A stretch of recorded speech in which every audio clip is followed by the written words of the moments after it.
Hello friends, आज की इस वीडियो में हम लोक देवता रामदेव जी से संबंधित सभी इंपॉर्टेंट जीके फैक्ट्स एवं क्वेश्चन पर डिस्कस करने वाले हैं, जो आपके आगामी एग्जाम्स के लिए काफ़ी यूजफुल रहेंगे और कोई भी क्वेश्चन एग्जाम से बाहर नहीं जाएगा। वीडियो को अंत तक अवश्य देखिएगा, वीडियो काफ़ी इंपॉर्टेंट होने वाला है। तो शुरू करते हैं अपनी वीडियो को। सबसे पहले हम दोस्तों जानते हैं रामदेव जी, बाबा रामदेव जी से संबंधित कुछ महत्वपूर्ण बातें जो बेसिक जानकारी हैं कि बाबा रामदेव जी का जन्म कब हुआ था। तो इनका जन्म हुआ था भाद्रपद शुक्ल द्वितीया को, जो विक्रम संवत 1462 ईस्वी, या हम कह सकते हैं ईस्वी में अगर हम देखें तो 1405 ईस्वी में हुआ था, और विक्रम संवत में देखें तो 1462 विक्रम संवत में बाबा रामदेव जी का जन्म हुआ था। अगर हम बात करें जन्म स्थान की कि बाबा रामदेव जी का जन्म स्थान कौन सा है, तो आपको बता दें कि बाड़मेर जिले की सिप तहसील में उंडू काश्मीर नाम का एक गांव है, और इस गांव में बाबा रामदेव जी का जन्म हुआ था। नेक्स्ट पॉइंट देखिएगा कि बाबा रामदेव जी की माता का नाम था मैणादे, ये बात आपको याद रखनी है। और बाबा रामदेव जी के पिताजी का नाम था अजमाल जी तंवर। ठीक है, कई बार क्वेश्चन पूछा गया है कि अजमाल जी किस लोक देवता के पिता का नाम था, तो याद रखना है बाबा रामदेव जी का। अगर हम बात करें बाबा रामदेव जी की पत्नी का नाम था निहाल दे या नेतल दे, यानी कई स्रोतों में इनका नाम निहाल दे मिलता है और कई जगह इनका नाम नेतल दे मिलता है, तो कन्फ्यूज मत होइएगा। और बाबा रामदेव जी की जो पत्नी थी निहाल दे या नेतल दे, ये अमरकोट जो वर्तमान में पाकिस्तान में स्थित है, अमरकोट के शोड़ा राजपूत राजा दलय सिंह की क्या थी, पुत्री थी, ये बात याद रखिएगा। नेक्स्ट पॉइंट है अपना कि बाबा रामदेव का जो वाहन था उस वाहन का नाम था लीला घोड़ा, यानी बाबा रामदेव का जो वाहन था, जो घोड़ा वाहन था, उसको लीला घोड़ा कहा जाता था। नेक्स्ट पॉइंट में देखिएगा कि बाबा रामदेव जी के गुरु का नाम था बालीनाथ जी। ठीक है, एक क्वेश्चन भी एग्जाम में कई बार पूछा गया है कि बाबा रामदेव जी के गुरु का नाम क्या था, तो याद रखिएगा इनके गुरु का नाम था बालीनाथ जी। इंपॉर्टेंट पॉइंट है, याद रखिएगा। अगर हम बात करें कि बाबा रामदेव जी के बड़े भाई का नाम था वीरमदेव, और इन्हें बलराम का अवतार माना गया है। ठीक है, ये बात भी याद रखना है, किसका अवतार माना गया है, बलराम का अवतार माना गया है लोक मान्यताओं में। ठीक है, इसके बाद में अगर हम बात करें जाति की कि बाबा रामदेव जी किस जाति के थे, तो याद रखिएगा ये तंवर वंशीय राजपूत थे, और लोक मान्यताओं में इन्हें अर्जुन के वंशज माना जाता है कि ये अर्जुन के वंशज माने जाते हैं। नेक्स्ट अगला पॉइंट देखिएगा कि समकालीन संत कौन थे इनके, तो याद रखिएगा कि समकालीन संत थे इनके राव मल्लीनाथ। ठीक है, ये मारवाड़ के राठौड़ राजा थे राव मल्लीनाथ, और ये इनके समकालीन संत थे या लोक देवता थे, ये बात भी याद रखना। इसके अलावा पावू जी हड़वू जी भी इनके समकालीन लोक देवता थे। क्लियर पॉइंट हो गया यहाँ पे। फैक्ट्स में देखिएगा कि मल्लीनाथ जी ने रामदेव जी को पोकरण की जागीर प्रदान की थी, तो ये क्वेश्चन पूछा गया है कई बार, बाबा रामदेव जी को पोकरण की जागीर किसने प्रदान की थी, तो याद रखना है मल्लीनाथ जी ने की थी। और बाबा रामदेव ने जो पोकरण की जागीर थी इसको अपनी भतीजी को दहेज के रूप में दे दिया था, जिसकी शादी कहाँ किससे हुई थी, जगमाल मलावत के पुत्र हमीर से हुई थी। और इसके बाद में बाबा रामदेव ने रुडेचा नामक गांव बसाया था, जिसको वर्तमान में रामदेवरा के नाम से जाना जाता है, ये बात आपको याद रखनी है। सभी इंपॉर्टेंट पॉइंट्स हैं, एक एक फैक्ट्स क्लियर करवा दूंगा, बाबा रामदेव जी से संबंधित एक भी पॉइंट यहाँ पे आपका नहीं छूटेगा, ये बात भी आप याद रखिएगा। नेक्स्ट पॉइंट में देखिएगा कि बाबा रामदेव जी के मौसेरे भाई का नाम क्या था, तो याद रखिएगा कि बाबा रामदेव जी के जो मौसेरे भाई थे वो थे लोक देवता हड़वू जी। ठीक है, तो ये लोक देवता हड़वू जी इनके क्या थे, मौसी के लड़के थे, मौसेरे भाई थे, ये बात भी याद रखना है। नेक्स्ट पॉइंट है कि रामदेव जी, बाबा रामदेव जी की बहन का नाम था सुगनाबाई। इसके अलावा बाबा रामदेव की एक धर्म बहन भी थी और प्रमुख शिष्या के रूप में भी जानी जाती थी, उनका नाम था डालीबाई, और ये मेघवाल जाति की थी, याद रखना है। पूछा जाता है इनके बारे में कि बाबा रामदेव जी की एक धर्म बहन डालीबाई किस जाति की थी, तो याद रखिएगा मेघवाल जाति की थी, और ये इनकी प्रमुख शिष्या थी। इसके अलावा बाबा रामदेव जी की एक अन्य शिष्या और थी जो लोक देवी आई माता के नाम से जानी जाती हैं, और इनका मंदिर बिलाड़ा जोधपुर में अवस्थित है, ये बात भी आपको याद रखनी है। इसके अलावा नेक्स्ट पॉइंट देखिएगा कि रामदेव जी यानी बाबा रामदेव जी की जो प्रमुख सहयोगी के रूप में जिन्हें जाना जाता था उनका नाम था हरजी भाटी। ठीक है, कई बार पूछा जाता है कि हरजी भाटी का संबंध किस लोक देवता से है, तो आपको बता देना है हरजी भाटी का संबंध बाबा रामदेव जी से है। नेक्स्ट पॉइंट में देखिएगा कि बाबा रामदेव जी के अन्य नाम या उपनाम कौन कौन से हैं। तो याद रखिएगा कि बाबा रामदेव को कृष्ण का अवतार, हिंदू धर्म के जो लोग हैं, हिंदू इनको कृष्ण का अवतार मानते हैं, जबकि मुसलमान इनको राम शाह या राम शाह पीर के नाम से पुकारते हैं। याद रखना है कि मुस्लिम धर्म के लोग इनको राम शाह या राम शाह पीर कहते हैं, जबकि हिंदू धर्म के लोग इनको कृष्ण का अवतार मानते हैं। इसके अलावा इनको पीरों का पीर कहा जाता है। इसके अलावा नेक्स्ट देखिए, इनको रूढ़ीचा राधनी भी कहा जाता है। इसके अलावा इनको हैजा एवं कुष्ठ निवारक देवता के रूप में भी जाना जाता है। इसके अलावा सांप्रदायिक सद्भावना वाला देवता भी इनको कहा जाता है। इसके अलावा समाज सुधारक एवं दलित उद्धारक देवता भी इनको कहा जाता है। ये बाबा रामदेव जी के क्या है, उपनाम है। कई बार पूछा जाता है किस लोक देवता को हैजा एवं कुष्ठ निवारक देवता के रूप में जाना जाता है, तो याद रखिएगा बाबा रामदेव जी को जाना जाता है। नेक्स्ट पॉइंट में देखिएगा कि बाबा रामदेव जी से संबंधित कुछ प्रमुख प्रश्न हैं यहाँ पर, और प्रश्नों के साथ में थ्योरी भी है, यानी इनको प्रश्न और थ्योरी के माध्यम से यहाँ पे हमने स्टेप बाय स्टेप ले लिया है। समझिएगा, बहुत ही अच्छे से आपको समझ में आएगा।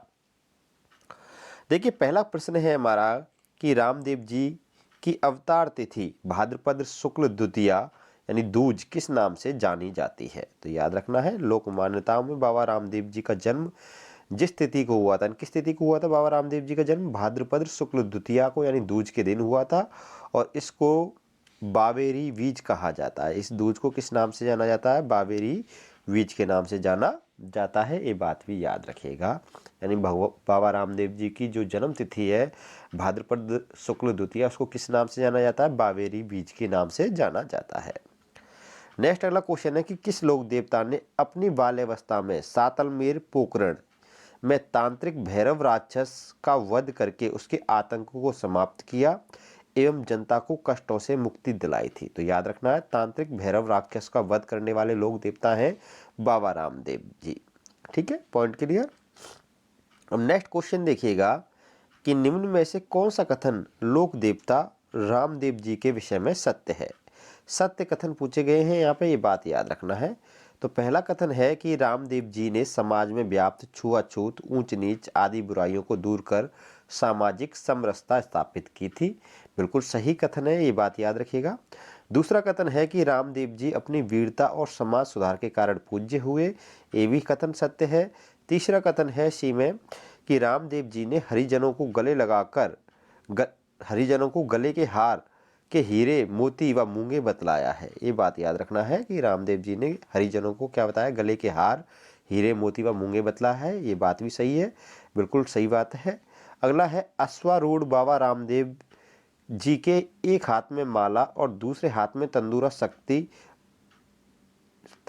शक्ति और भक्ति के प्रतीक है। बिल्कुल ये भी बात सही है, क्लियर पॉइंट है ये, तो याद रखना है। ये सभी चारों कथन क्या है, बिल्कुल सत्य है। तो सही आंसर उसका होगा कि चारों कथन बिल्कुल क्या है, सत्य कथन है, याद रखिएगा। नेक्स्ट अगला क्वेश्चन है हमारा कि निम्न में से कौन सा कथन लोक देवता रामदेव जी के विषय में सत्य है। तो ये भी इसी टाइप का क्वेश्चन है। देखिए ऑप्शन ए में दे रखा है कि रामदेव जी ने जाति प्रथा, मूर्ति पूजा व तीर्थ यात्रा का विरोध किया। ये बात सत्य है और इम्पोर्टेंट है, ये कई बार पूछा गया है इस चीज़ को कि रामदेव जी ने मूर्ति पूजा व तीर्थ यात्रा का विरोध किया था। ठीक है, बिल्कुल किया था इन्होंने, जाति प्रथा का भी विरोध किया, मूर्ति पूजा का भी विरोध किया, यहाँ तक कि तीर्थ यात्रा का भी विरोध किया था। इंपॉर्टेंट पॉइंट है, याद रखिएगा, इसमें कन्फ्यूज हो जाते हैं स्टूडेंट्स। नेक्स्ट अगला है कि रामदेव जी ने हिंदू धर्म में शुद्धि आंदोलन भी चलाया था। बिल्कुल चलाया था, जो इस्लाम धर्म में कन्वर्ट हो गए थे उनको पुनः हिंदू बनाने के लिए इन्होंने शुद्धि आंदोलन भी चलाया था। तो यानी दोनों कथन सत्य हैं, उपरोक्त सभी कथन क्या है, सत्य है, ये बात याद रखिएगा।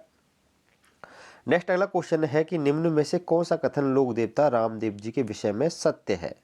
ठीक है, ये भी इसी टाइप का क्वेश्चन है। तो याद रखिएगा कि रामदेव जी ने पोकरण कस्बे को पुनः बसाया, बिल्कुल सत्य बात है। रामदेव जी ने रामदेवरा यानी रुड़ीचा गांव बसाया। मैंने बताया था आपको कि पोकरण को उन्होंने दहेज में दे दिया था अपनी भतीजी को। उसके बाद में बाबा रामदेव ने रुड़ेचा यानी रामदेवरा नामक गांव को बसाया और वहाँ पे किसका निर्माण करवाया था, राम सरोवर का निर्माण करवाया था।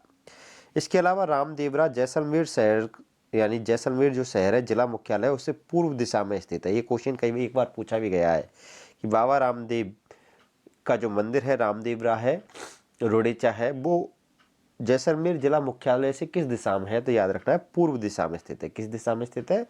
पूर्व दिशा में स्थित है। बिल्कुल सही बात है। तो ये चारों कथन भी क्या है? बिल्कुल सत्य है। नेक्स्ट क्वेश्चन देखिएगा कि निम्न में से कौन सा कथन सत्य है? यानी इस पेज में यानी सारे क्वेश्चन से सत्य सत्य वाले ही हैं, याद रखिएगा, पर ये सारे पॉइंट्स इंपॉर्टेंट हैं। देखिए ऑप्शन ए में देखिएगा कि रामदेव जी ने भाद्रपद शुक्ल एकादशी यानी विक्रम संवत 1515 और ईस्वी में देखें तो 1458 ईस्वी को रुड़ीचा के राम सरोवर के किनारे जीवित समाधि ली थी। बिल्कुल सत्य बात है ये। 1458 ईस्वी में बाबा रामदेव जी ने जो रुड़ीचा में जो राम सरोवर बनवाया था उसी के किनारे क्या ली थी? जीवित समाधि ली थी।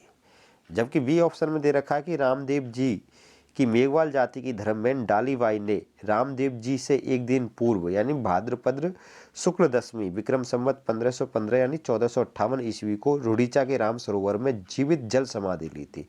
तो याद रखना है कि बाबा रामदेव जी ने राम सरोवर के किनारे जीवित समाधि ली थी, जबकि उनकी प्रमुख धर्म बहन और प्रमुख शिष्या डालीबाई ने उनसे एक दिन पहले ही राम सरोवर में जीवित जल समाधि ली थी, जहाँ डालीबाई का मंदिर यानी राम सरोवर रुड़ीचा बना हुआ है। तो यानी याद रखना है यहाँ पे इसी राम सरोवर के किनारे डालीबाई का मंदिर भी बना हुआ है।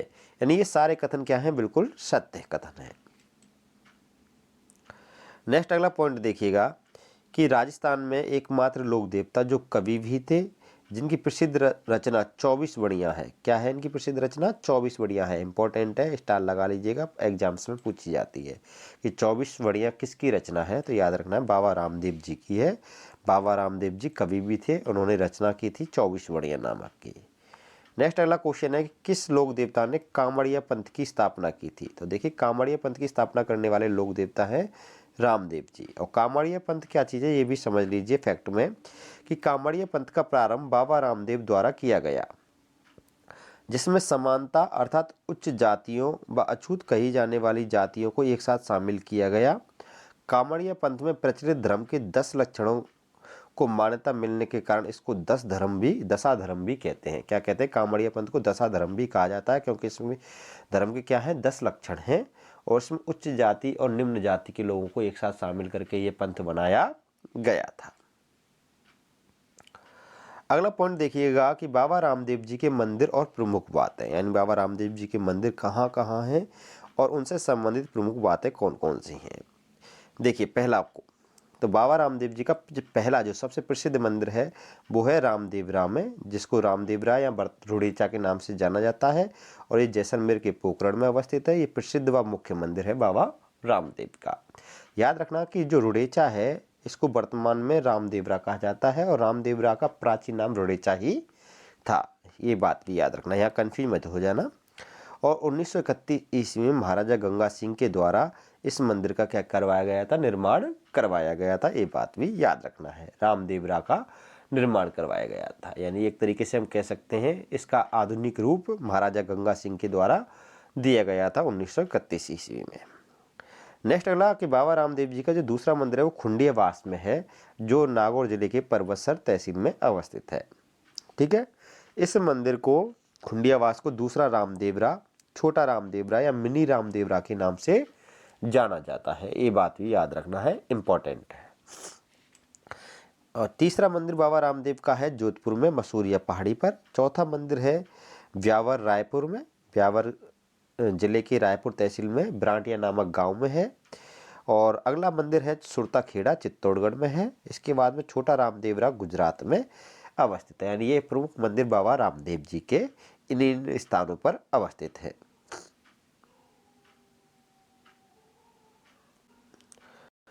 नेक्स्ट पॉइंट देखिएगा कि वर्ष 2019 में बाबा रामदेव जी की जन्म स्थली बाड़मेर में जैसलमेर के पीले पत्थरों से बाबा रामदेव जी के मंदिर का निर्माण किया गया है। तो याद रखना है बाबा रामदेव जी की जन्म स्थली कहाँ पे? उंडू कश्मीर में है। यानी उंडू कश्मीर में बाबा रामदेव जी का मंदिर बनाया गया और किससे बनाया गया? जैसलमेर के पीले पत्थरों से बनाया गया। ठीक है, इसके अलावा कुछ इंपॉर्टेंट बातें और याद रखिएगा कि बाबा रामदेव जी के जो मंदिर होते हैं उनके जो पुजारी है, बाबा रामदेव जी के मंदिर का जो पुजारी है वो है तंवरवंशी राजपूत होते हैं।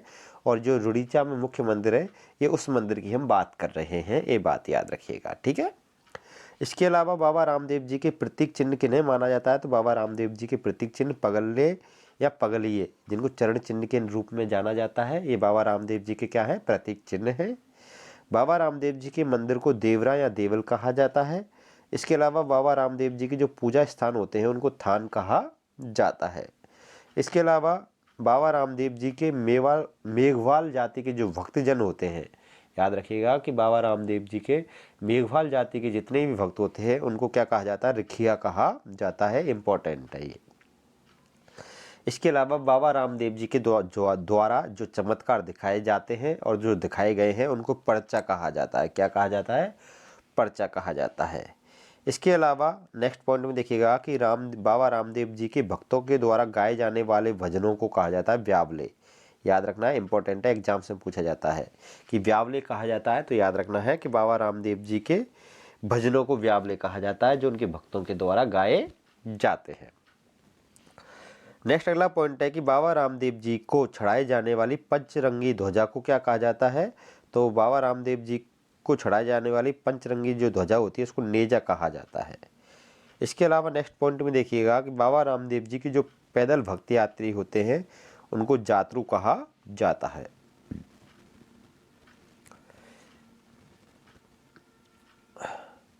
नेक्स्ट पॉइंट में देखिएगा कि रामदेव जी के मेघवाल जाति के भक्तों द्वारा भाद्रपद द्वितीया व एकादशी को किया जाने वाला रात्रि जागरण क्या कहलाता है? तो याद रखना है, इस जागरण को कहते हैं जम्मा जागरण। क्या कहते हैं? जम्मा जागरण कहते हैं।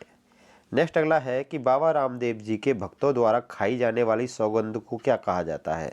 तो याद रखना, इसको कहते हैं बाबा रामदेव जी नहीं रामदेव जी की आन। ठीक है, बाबा रामदेव जी की आन कहा जाता है। ये बाबा रामदेव जी के भक्तों के द्वारा खाई जाती है और इस सौगंध को खाकर कोई भी झूठ नहीं बोलता है। नेक्स्ट अगला पॉइंट है कि बाबा रामदेव जी के द्वारा बताया गया सर्वश्रेष्ठ भक्ति मार्ग कौन सा है? तो याद रखना, ये भी इम्पोर्टेंट है, याद रखना, एग्जाम्स में आता है।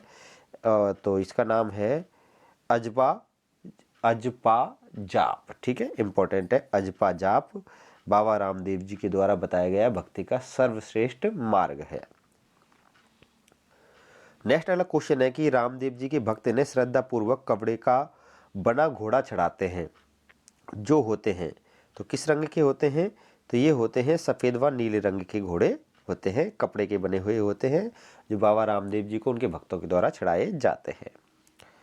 नेक्स्ट अगला क्वेश्चन है हमारा कि एकमात्र लोक देवता जो मूर्ति पूजा व तीर्थ यात्रा के भी विरोधी थे, याद रखना है रामदेव जी थे। मैंने अभी बताया था, ये क्वेश्चन एग्जाम में आया है। ठीक है, इसी नेक्स्ट अगला पॉइंट देखिएगा कि वह स्थान जहां रामदेव जी ने मक्का से आए 5 पीरों को पर्चा दिया था, यानी चमत्कार दिखाया था, तो उस स्थान का नाम है पंचपीपली नामक स्थान पे चमत्कार दिखाया गया था। इस स्थान का नाम है पंचपीपली। ठीक है, फैक्ट देखिएगा कि मक्का के 5 पीर रामदेव जी को सबक सिखाने हेतु आए। उन्होंने कुछ चमत्कार रामदेव जी को दिखाए। रामदेव जी ने उनको भोजन के लिए कहा तो उन्होंने अपने बर्तन मक्का भूल आने की तथा दूसरों के बर्तनों में भोजन नहीं करने की बात कही। तब रामदेव जी ने हाथ लंबा किया और उनके 5 कटोरे मक्का से लाकर पल भर में उनके सामने रख दिए। तब 5 पीरों ने कहा था कि मैं तो केवल पीर हाँ थे पीरा के पीर, इसलिए बाबा रामदेव जी को पीरों के पीर भी कहा जाता है। ये बात याद रखनी है। नेक्स्ट अगला पॉइंट देखिएगा कि बाबा रामदेव जी की पूजा किससे होती है? तो याद रखना है, बाबा रामदेव जी को चूरमा, मिठाई, धूप, नारियल, धूप आदि से पूजित किया जाता है। अगला है सोने या चांदी का पत्रा जिस पर बाबा रामदेव जी की मूर्ति उत्कीर्ण होती है, जिसे भक्तों के द्वारा गले में पहना जाता है, उसे क्या कहा जाता है? तो याद रखना है, उस सोने चांदी के पत्रे को कहा जाता है फूल। क्या कहा जाता है? फूल कहा जाता है।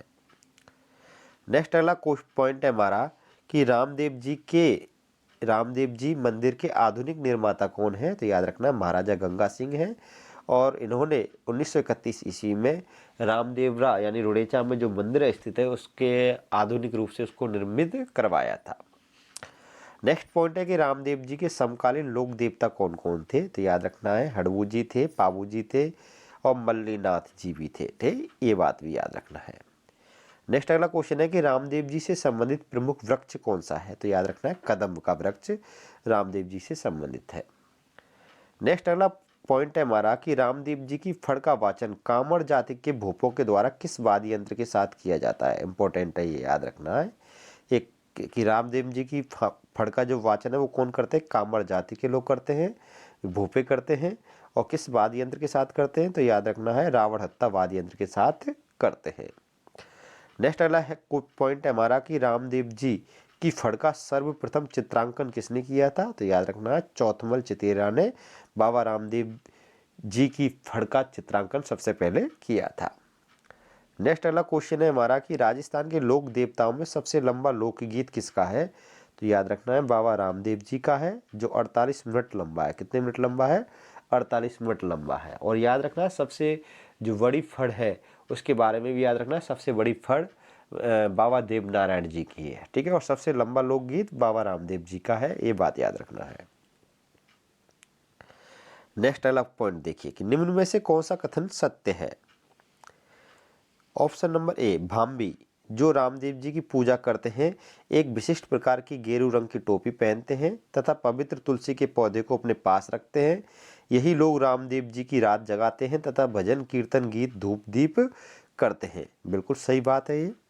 दूसरा, खेती और निम्न जाति के लोग अपने घरों में एक खुली ताक में संगमरमर तथा जैसलमेर के पीले पत्थर के बने रामदेव जी के चरण यानी पगलिये स्थापित करते हैं। ये भी बात बिल्कुल सही है।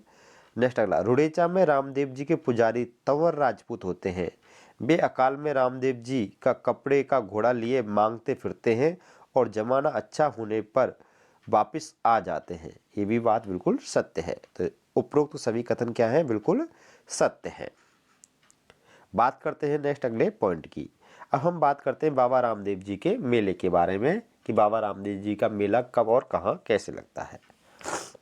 देखिए, बाबा रामदेव जी के जो मेला है इसका आयोजन होता है भाद्रपद शुक्ल द्वितीया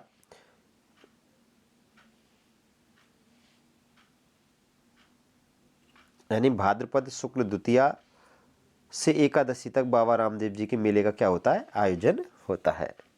आयोजन स्थल की बात करें तो बाबा रामदेव जी के मेले का जो आयोजन स्थल है वो रामदेवरा यानी रुड़ेचा में है। रुड़ेचा या रामदेवरा दोनों एक ही चीज़ है, यानी रुड़ेचा को वर्तमान में रामदेवरा के नाम से जाना जाता है, ठीक है। ये बात याद रखना है, जो पोखरण जैसलमेर में है। इस मेले की प्रमुख विशेषताएं याद रखिएगा। इस मेले को सांप्रदायिक सद्भाव का मेला कहा जाता है। इसके अलावा मारवाड़ का कुंभ भी कहा जाता है। और इस मेले में कामड़ जाति की महिलाएं क्या करती हैं? तेरताली नृत्य करती हैं। क्या करती हैं? तेरताली नृत्य करती हैं, जिनमें मांगी बाई तेरताली की क्या है? प्रसिद्ध नृत्यांगना है, याद रखना है। और मांगी बाई का संबंध पादरला गांव पाली से है, ठीक है। किससे है? पादरला गांव पाली से है, ये पाली, ठीक है। ये बातें आपको याद रखनी है, मांगी बाई। और ये तेरताली नृत्य की क्या है? प्रसिद्ध नृत्यांगना है। और तेरताली नृत्य कहाँ किया जाता है?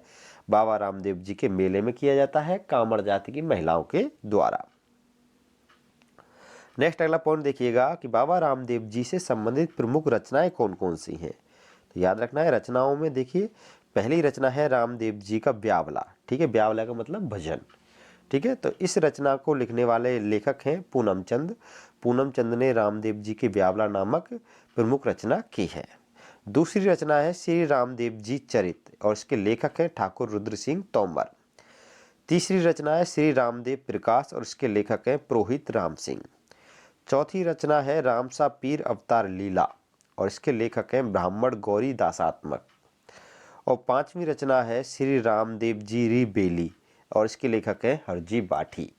ये पांचों रचनाएं याद रखिएगा, इंपॉर्टेंट है, एग्जाम्स में आ सकती हैं। अगला है कि रामदेव जी से संबंधित विभिन्न परीक्षाओं में पूछे गए प्रश्न, ठीक है। तो यानी बाबा रामदेव जी से संबंधित विभिन्न परीक्षाओं में प्रश्न पूछे गए हैं, उनमें से कुछ प्रश्न हमने यहाँ पर ले लिए हैं, उनको देखिएगा कि किस लोक देवता का जन्म उंडू काश्मीर गांव जिला बाड़मेर में हुआ था। तो याद रखना है बाबा रामदेव जी का हुआ था। यहाँ पे बाबा रामदेव जी का मंदिर भी बनाया गया है जैसलमेर के पीले पत्थरों से, अभी हाल ही में, ये बात याद रखना है। अगला है कि बाड़मेर में 2019 में 14वीं सदी के लोक देवता बाबा रामदेव के जन्म स्थान पर मंदिर बनाया गया। इस मंदिर का निर्माण मुख्य रूप से किया गया था। तो याद रखना है जैसलमेर के पीले पत्थरों से किया गया था। ये क्वेश्चन एग्जाम्स में आ चुका है। अगला क्वेश्चन है कि नेजा जम्मा रखिया किस स्थानीय लोक देवता से संबंधित है? तो याद रखना है बाबा रामदेव जी से है। नेजा बाबा रामदेव जी की पंचरंगी ध्वजा को कहते हैं, जम्मा उनके जागरण को कहते हैं, जबकि रिखिया उनके मेघवाल जाति के भक्तजनों को कहते हैं। नेक्स्ट क्वेश्चन है कि नेजा है, तो याद रखना है अभी मैंने बताया है कि नेजा बाबा रामदेव जी की पंचरंगी पताका यानी झंडे को कहा जाता है। नेक्स्ट अगला क्वेश्चन है कि राजा अजमल किस लोक देवता के पिता थे? तो याद रखना है ये रामदेव जी के पिता थे। नेक्स्ट क्वेश्चन है कि कौन से लोक देवता की माता का नाम मेड़ादे था? तो याद रखना है बाबा रामदेव जी की माता का नाम मेड़ादे था। नेक्स्ट अगला क्वेश्चन है कि हमारा कि राजस्थान लोकगीतों में गाए जाने वाला नेतल का भरतार किस लोक देवता के संदर्भ में है? तो याद रखना है इसका सही आंसर है रामदेव जी के संदर्भ में है। नेक्स्ट अगला क्वेश्चन है कि रामसा पीर के नाम से प्रसिद्ध संत का सही नाम क्या है? तो इसका सही नाम है बाबा रामदेव। बाबा रामदेव को रामसा पीर के नाम से मुस्लिम धर्म के लोग जानते हैं। ठीक है। नेक्स्ट अगला क्वेश्चन है कि उस हिंदू संत का नाम जिसे मुस्लिम भी रामसा पीर के रूप में पूजते हैं कौन है? तो याद रखना है बाबा रामदेव जी को मुस्लिम रामसा पीर के रूप में पूजते हैं। अगला क्वेश्चन है हमारा जिला जिसमें लोक देवता रामदेव जी की समाधि अवस्थित है? तो याद रखना है जैसलमेर में है। नेक्स्ट अगला क्वेश्चन है कि प्रमुख लोक देवता जिसने जीवित समाधि ली थी कौन है? तो याद रखना है रामदेव जी है। नेक्स्ट अगला है लोक देवता रामदेव जी ने किस सन में जीवित समाधि ली थी? तो इसका सही आंसर है 1458 ईस्वी में। नेक्स्ट क्वेश्चन है कि रामदेवरा का प्राचीन नाम क्या था? तो याद रखना है रामदेवरा का प्राचीन नाम था रोडेचा। नेक्स्ट क्वेश्चन है कि ब्रांटिया खुर्द में भरने वाला मेला संबंधित है? तो याद रखना है बाबा रामदेव जी से संबंधित है। नेक्स्ट क्वेश्चन है हमारा कि तेरताली नृत्य किस लोक देवता को समर्पित है? तो याद रखना है बाबा रामदेव जी को है। और नृत्य की प्रसिद्ध नृत्यांगना मांगी बाई हैं जो पादरला गांव पाली से संबंध रखती हैं। नेक्स्ट क्वेश्चन है कि रामदेव जी के भक्तों के द्वारा गाए जाते हैं? तो याद रखना है ब्यावले गाए जाते हैं, यानी बाबा रामदेव जी के भजनों को क्या कहा जाता है? ब्यावले कहा जाता है। अगला क्वेश्चन है हमारा कि किस लोक देवता को कपड़े और मिट्टी के घोड़े की प्रतिकृति समर्पित की जाती है? तो याद रखना है बाबा रामदेव जी को की जाती है। नेक्स्ट क्वेश्चन है कि किस लोक देवता ने गौरक्षार्थ प्रत्यक्ष युद्ध नहीं किया था? तो याद रखना है बाबा रामदेव जी ने नहीं किया था। नेक्स्ट अगला क्वेश्चन है कि रत्ना नाई एवं लक्खी बंजारे का संबंध किससे है? तो याद रखना है बाबा रामदेव जी से है।